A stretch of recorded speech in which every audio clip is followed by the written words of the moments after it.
Good evening, Mary. We're having a family gathering at our house this coming Saturday. You're coming, right, Mary? Yes, of course. Dan and I will be there. But I'm telling you, you'd better dress properly. What? You're always so plain, aren't you, Mary? I'm sure you know that. Many of my relatives are business owners or rich people. I'm sure everyone craves something decent. This time, I'm going to order some caviar. If you show up poorly dressed, I'll be embarrassed. Please don't dress inappropriate like you always do. Of course, I'll be dressed appropriately. It's not just about what you wear. Be careful with what you bring and say. Don't be so obvious that you're poor. I think you have misunderstood something. I'm not poor. Don't lie to me. Ever since you came to greet me, you've always worn plain, cheap clothes. That's just because I like simple clothes. Dan is also so... He just got married so earlier than John, and with a poor woman who's way under his league. I'm not poor. Yeah, whatever. You just don't want to admit it. But you're still working, aren't you? Yes, I am. Why don't you stop working and become a full-time housewife? Dan works for a big company. You can live on his salary alone, right? But you just have to refuse to quit your job. I think it's because you grew up poor and you are uncomfortable unless you're working hard. I can live on Dan's salary alone. I work because I love my job. I want to save for when we have children in the future. Besides, if I quit my job, you would be in trouble too, right? Why's that? Why would I be in trouble? Your job has nothing to do with me. It has a lot to do with you. I mean, if you hate me so much, I'll skip the dinner party. What? You insisted that Dan and I attend. I was planning to go too. But if you're just going to complain me about being poor and unfit for Dan, I don't have to attend. No, Mary, you have to come too. Why is that? If my son and his wife don't come, I don't know what my relatives will say. Oh. By the way, you said this time it's your treat. Just to be sure, may I ask about the budget for the dinner party? Budget? Well, it's probably going to be around $4,000. What? That much? Why are you so surprised? Wait a minute. There will be a little more than 10 people there that day, right? That's right. Isn't 4,000 for 10 people way too much? We're ordering high-end caviar. It should cost around 4,000, right? 4,000 is... That means enough to pay the 2-month mortgage. Huh? Mortgage? It's a once-a-year dinner party, so I can understand why you're so excited about it. But if you can afford such an extravagance, shouldn't you first use the money to pay off the monthly mortgage? Don't you think your priorities are out of order? Huh? Priorities? Why should I care about that? Because it costs $1,500 every month to pay the mortgage on the house. That's something you and Dan should take care of on your own. Please, don't rip me off. I'm not. I'm only talking about the obvious. Oh, well, if you're worried about the loan, why don't you save money? Well... Oh my God, it's no use talking to you. I told you I'd treat you to a delicious caviar dinner, but all you do is complain. Anyway, you must dress properly for the dinner party. Is that clear? What? Wait a minute, Emmy.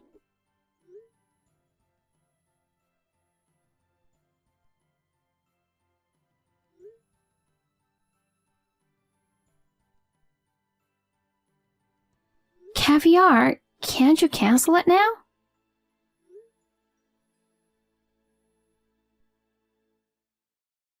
Emmy.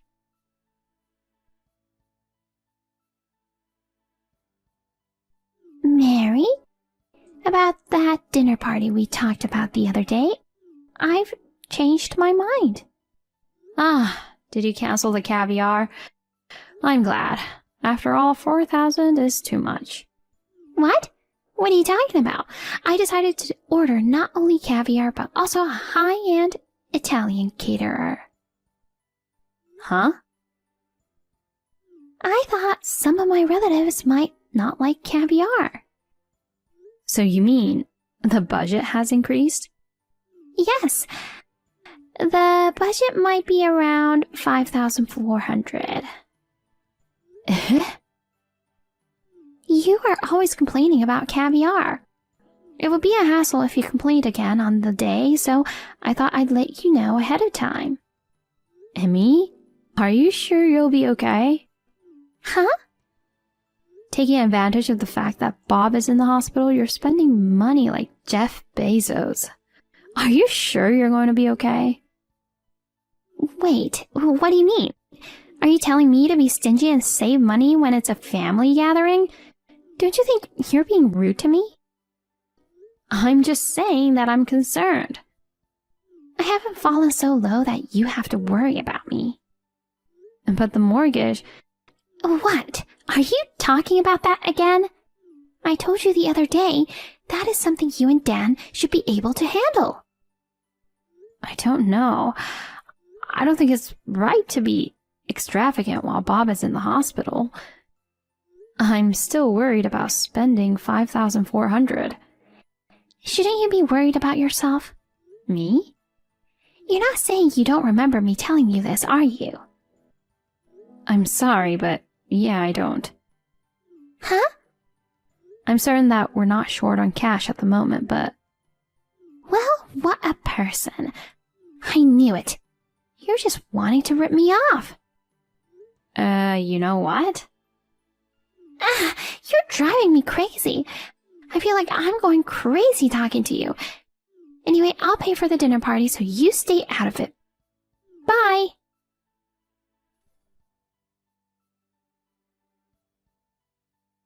Honey, you busy? Sorry if you're busy.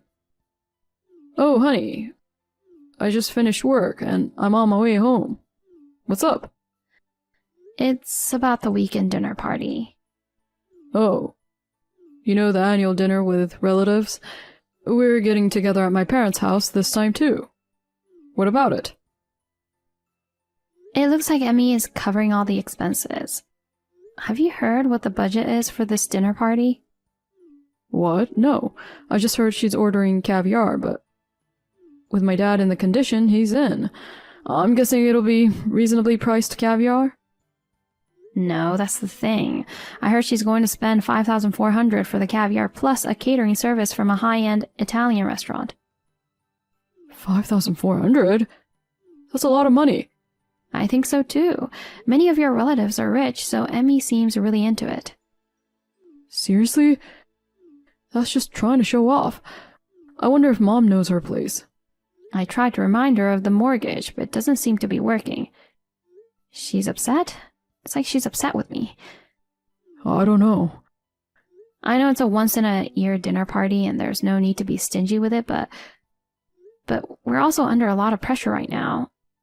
And to spend all the money like this, it's just... I agree. If she has the money to do such a thing, use it to pay off the mortgage first. If it were possible, I would try to persuade her to spend less, but I don't think she'll listen to me. Either way, we're running out of time. There must be cancellation fee, and we would have to apologize to the restaurant where we ordered the food. Besides, Mom always dotes on John. She never listens to me. And she's still complaining about the fact that I got married before him. Well, I've been told that too. I don't agree with it, but I guess there's nothing we can do this time. I know. Anyway, we are both going to the dinner that day, so let's keep an eye on her. I'll let Dad know how things going. Right, that would be great. Okay, I'm heading home now. Okay, safe trip home.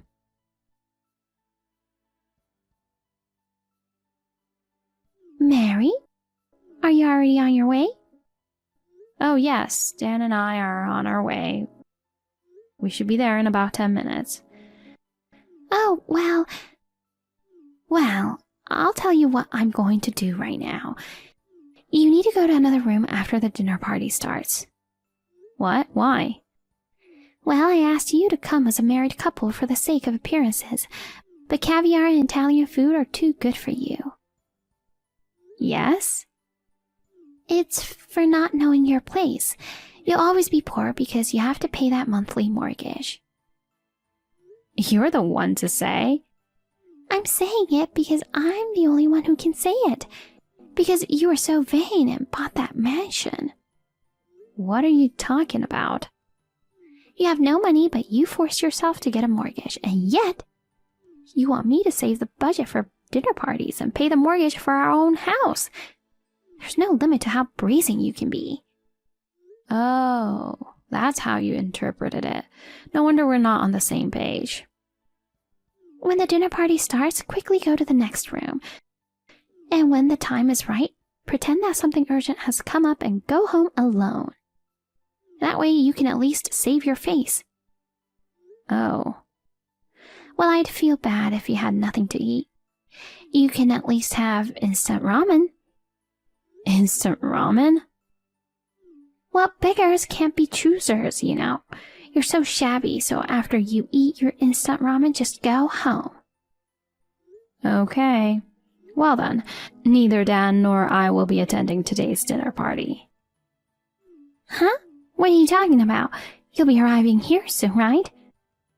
You don't want me to attend the dinner party, right? I'm going to turn around and go home now.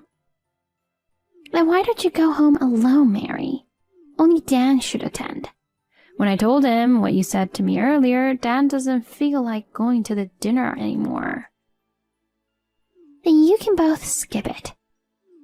I'd be better off without Dan and you. Oh, I forgot to mention, I'll stop paying the mortgage on the house. What? I won't be paying $1,500 a month from now on. Oh dear, I don't know what you think you're doing, but you and Dan are the ones who will suffer, aren't you? You'll see who gets in trouble later. You're just full of nonsense like that. I'll enjoy the caviar and Italian food. You guys can do whatever you want.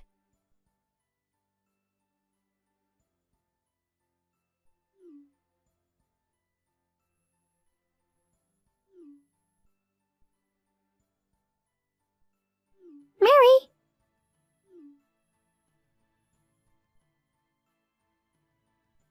Hey, please pick up the phone.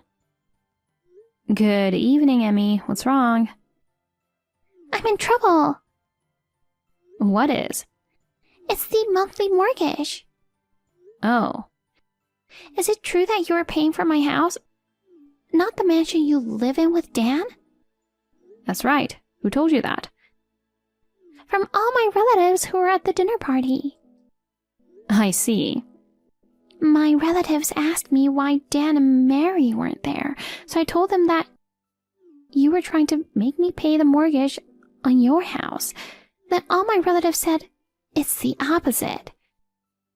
I just thought that it was a bad joke, but then I got a call from the bank saying that I hadn't paid this month's mortgage due to insufficient balance in my account. I didn't think it was true. Yes, I have been transferring $1,500 each month to Bob's account for mortgage. Why didn't you tell me that earlier? You embarrassed me in front of my relatives. I told you at the family meeting. Huh? Bob had to be hospitalized suddenly and he had to take a leave of absence from work. He might not be able to pay the mortgage during that time because the treatment is going to cost a lot of money. So since I earn more than Dan, I am responsible for the monthly payment of $1,500 for the time being. I can't believe that you are making more money than Dan.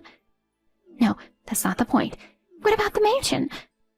Bob was hospitalized at the same time when you and Dan moved into the mansion. That's why I thought the mortgage was for the mansion. The house was given to me by my grandfather. Huh? Your grandfather? I'm sure I told you that. That house was originally my grandparents'. They were getting old and it was getting too much for them to manage, so they decided to move into a small bungalow. Right around that time, Bob was hospitalized and I had to pay the mortgage. My grandfather, who was worried about our life, asked us if we would like to move into the house they lived in. So that's what happened. Bob suggested that I move in with you. That way, it would make more sense for me to pay the mortgage. But you were so strongly against it. So we decided to live in my grandfather's house while paying only the mortgage on your house. Are you telling the truth? John is still single, but you said you only want to live with him and his wife in the future and refused to live with us, didn't you? Oh, is that right? Don't play dumb with me. Well, now, I'm glad we didn't move in together. Oh. You really don't remember anything, do you, Emmy? Bob, you, John, Dan, and I. We had a family meeting, right? That's when we talked. Well, I think you were half asleep, weren't you? You only leaned forward when we were talking about something that involved you. When Bob asked you to go to work to support the family finances, you protested that as a full-time housewife, there was no way you could find a job. When I asked you to live with me, you said, I don't want to live with Dan and you.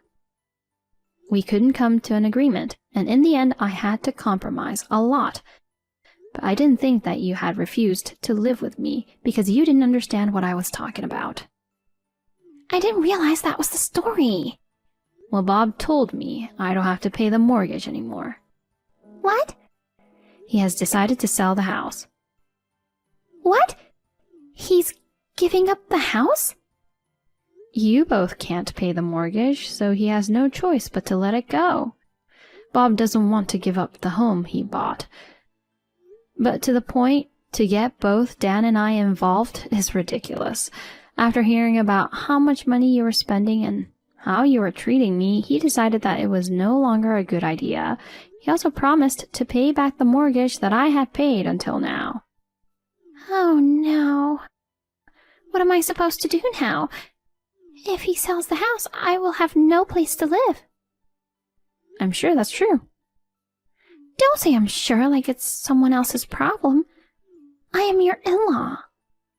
No, Emmy. You made me pay the mortgage on your own house. I can't consider someone who makes me pay their own mortgage and then calls me poor to be my in-law. I didn't know you were paying my mortgage. It's not my fault. It's not that you didn't know. It's just that you didn't listen to me.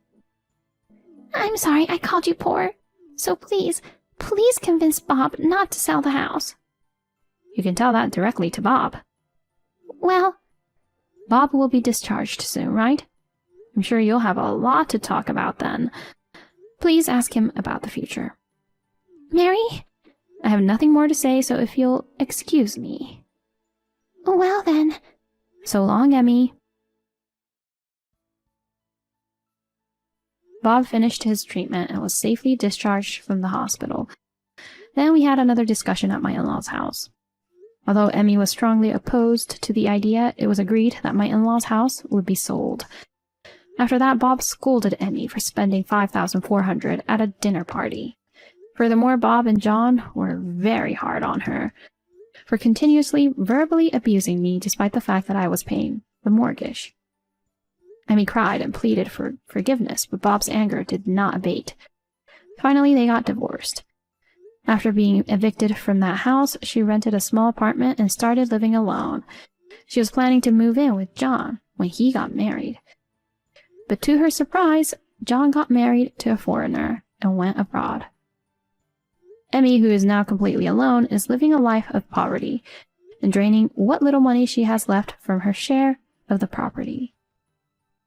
Bob, on the other hand, lives with Dan and I in the house given to me by my grandfather. Dan and I are busy working together, but Bob actively takes care of the house, which has been very helpful to us. I would like to continue to live with my family on good terms.